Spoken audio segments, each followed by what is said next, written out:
आज के रावण इस संदर्भ में इसकी ये शुरुआत करें, ये डॉक्टर सुनीलन साहब कि उस समय के रावण की तो जो है सो है ही है। आज ये भी हमारे अंदाज से कई जगह घूम घूम के रावण को जलाएंगे, लेकिन आज के रावण के बारे में क्या किया जाए, कैसे किया जाए, आपका संदर्भ डॉक्टर सुनीलन।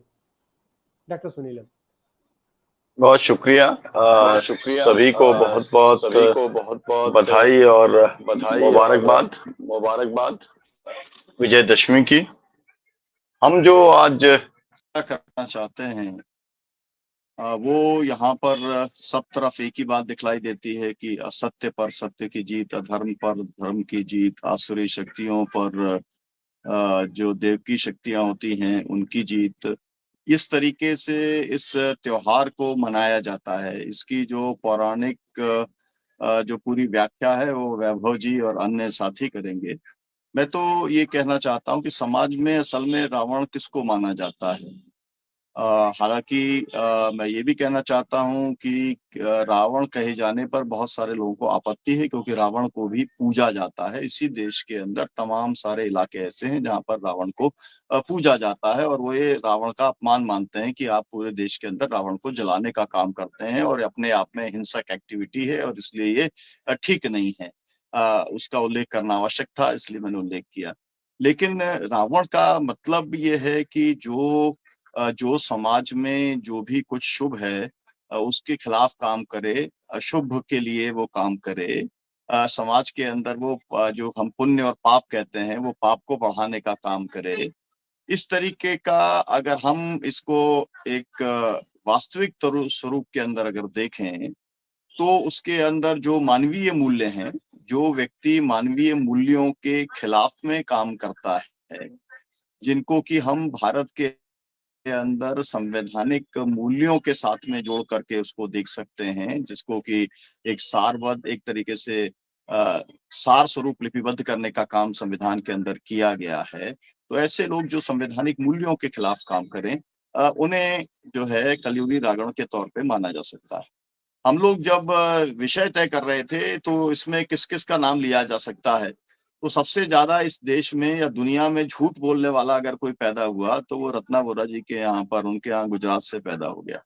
अब बापू के यहाँ पर पैदा हो गया, मतलब बापू की धरती है गुजरात की धरती, सरदार पटेल की है जो है गुजरात की धरती, वहीं पर पैदा हुआ। जिसने कि ये संकल्प लिया हुआ है कि मुझे सच बोलना ही नहीं है, जब भी मुंह खोलना है, जब भी कोई वायदा करना है तो वो झूठ ही झूठ बोलना है, जब भी कोई आंकड़ा बोलना है। तो जो एक झूठों का जो एक सरताज है, एक तो हम उसको रावण के कैटेगरी में रख सकते हैं। उनके जो खास असिस्टेंट है नंबर 2 हैं, उनको हम लोग रख सकते हैं। और इस समय जो पूरा का पूरा एक सामरिक या जो रणनीति बनाने का काम कर रहे हैं भारत की सुरक्षा को लेकर के, और तमाम सारे घपलेबाजी उनके परिवार के लोगों की ओर से आती है, उनको भी इसमें जोड़ा जा सकता है। और देश के अंदर जो सबसे ज्यादा गैर बराबरी पैदा करने का काम जिन्होंने किया और जिन्होंने सबसे ज्यादा देश को लूटा है, मतलब देश की संपत्तियों को लूटने का अगर काम किसी एक व्यक्ति ने किया है, सरकार की मदद से किया है, तो अडानी अंबानी है, उनका नाम लिया जा सकता है।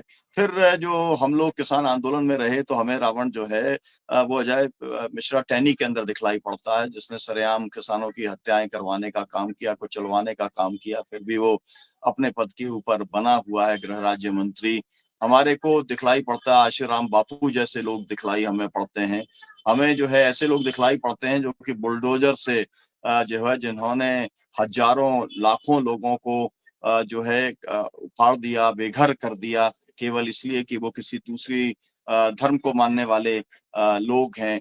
इस तरीके के अगर हम रावण देखें तो रावण के सिर की संख्या तो 10 थी, लेकिन यहाँ पर आप जो है हर जगह अगर देखेंगे अपने चारों तरफ तो सब तरफ आपको रावण ही रावण दिखलाई पड़ेंगे।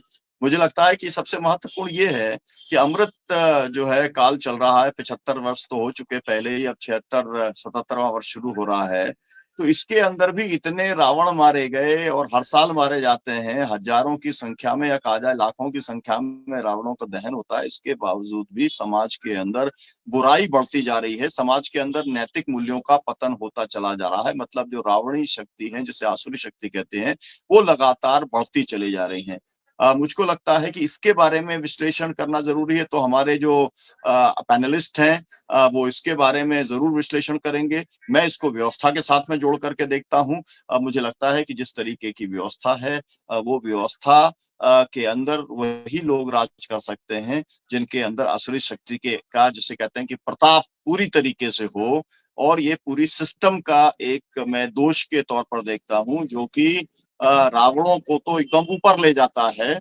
और जो एक क्या कहा जाए कि मानवीय मूल्यों वाले लोग हैं, संवैधानिक मूल्यों वाले लोग हैं, उनको वो धरातल के अंदर या जमींदोज करने का काम करता है। तो ये हमारे समाज की विकृति भी है, हमारे व्यवस्था की विकृति भी है। आगे हमारे साथी इसका जो है और विस्तार से इसका विश्लेषण करने का काम करेंगे।